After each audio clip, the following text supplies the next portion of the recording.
Em outubro de 2019 eu adoeci. E foi muito, assim, assustador, porque foi do nada. E quando eu fui tomar banho, eu tirei a roupa e eu assustei, porque eu tava cheia de hematomas. Parecia que eu tinha sido atropelada. E nessa hora, minha mãe se desesperou. Ela falou assim, filha, vai pro hospital agora.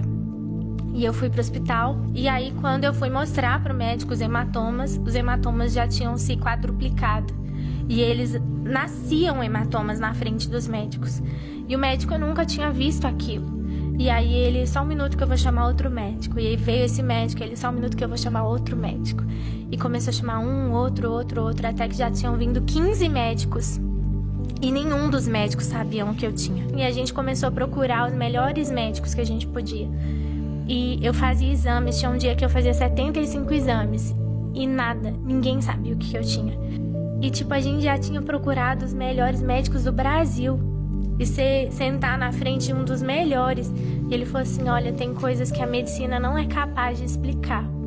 Tem doenças que a gente não entende. E o que a gente entendeu, a gente fez os exames mais tops, os mais avançados. E tudo consta como inconclusivo. Tem doenças que a medicina ainda não sabe que existe. E a gente não consegue explicar o que a filha de vocês tem. E aí a gente entrou no carro para voltar para Belo Horizonte, para procurar outro médico, ou hospital, ou qualquer coisa do tipo. E nisso que a gente foi voltar, o Senhor me deu uma visão. E nessa visão eu via o meu irmão pequenininho no consultório de um médico. E eu via o meu irmão entrando lá, meu pai e minha mãe, e a conversa acontecendo, e eu lia na porta o nome desse médico, Dr. Bernardo Gontijo. E de repente eu acordei da visão e o Espírito Santo falou assim comigo, você tem que ir nesse médico. E quando eu cheguei lá, ele é um médico de doenças raras.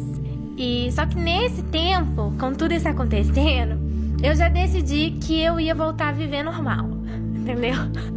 Bem doida, né? E eu tomei essa decisão. Falei, eu vou voltar a fazer o que Deus me mandou fazer. Eu vou servir. Eu tô doente, mas Deus continua curando. Eu tô com problema, mas Deus resolve os problemas. Porque não tem cura, Deus tem milagre. Com isso tudo, eu apresentei e ministrei e preguei o Congresso Moças Diante do Trono.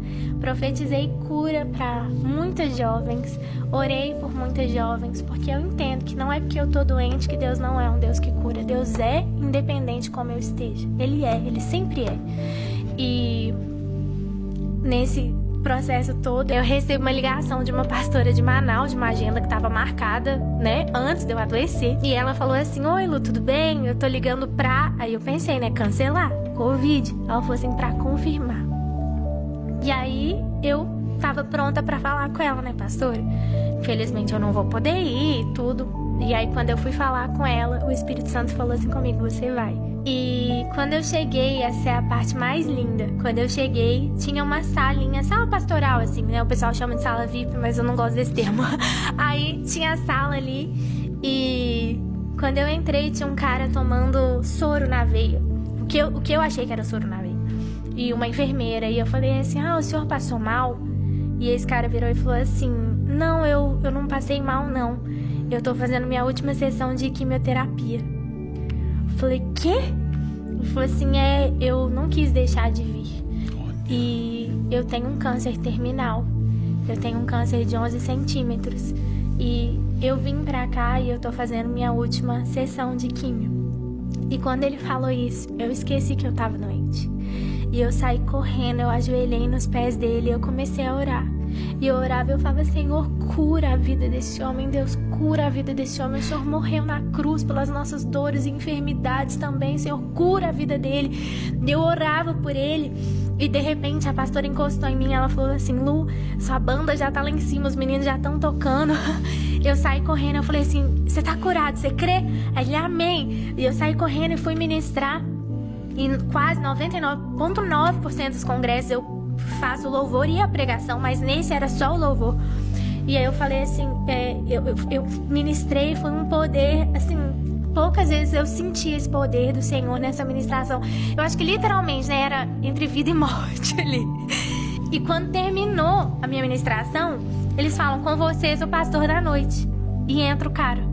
ele vira e fala assim, ó, tem 11 anos que eu luto contra o câncer e eu já tô no estágio terminal, mas enquanto eu viver eu vou fazer o que Deus me chamou pra fazer. E ele começou a pregar e eu lembro que eu falei, nossa, 11 anos que as pessoas oram por ele, quem sou eu? E saímos de lá, eu voltei, né, pro lugar onde eu tava e quando eu fui tomar banho, assim como no começo desse testemunho, eu tirei a roupa e eu não tinha mais nenhum hematoma. Enquanto eu orava para que outra pessoa fosse curada, Deus me curou. E o mais lindo, pastor, é que quando eu voltei, eu liguei pro meu médico, eu falei assim, doutor, eu fui curada. E ele falou assim, olha, não tem como, você tá tomando seus antidepressivos? Ele tinha me dado pra eu entender a situação. Eu falei, não tô, porque eu não tô precisando disso. Eu falei assim, eu fui curada. Ele falou, não tem jeito de você ter sido curada, isso é uma doença que não tem cura. Eu falei, quando eu voltar, você vai me ver, eu fui curada. E quando eu voltei, ele e os 15 médicos atestaram que eu fui a primeira pessoa a ser curada dessa doença. E pra finalizar, nesse dia que eu recebi o atestado de cura e eu recebo um WhatsApp.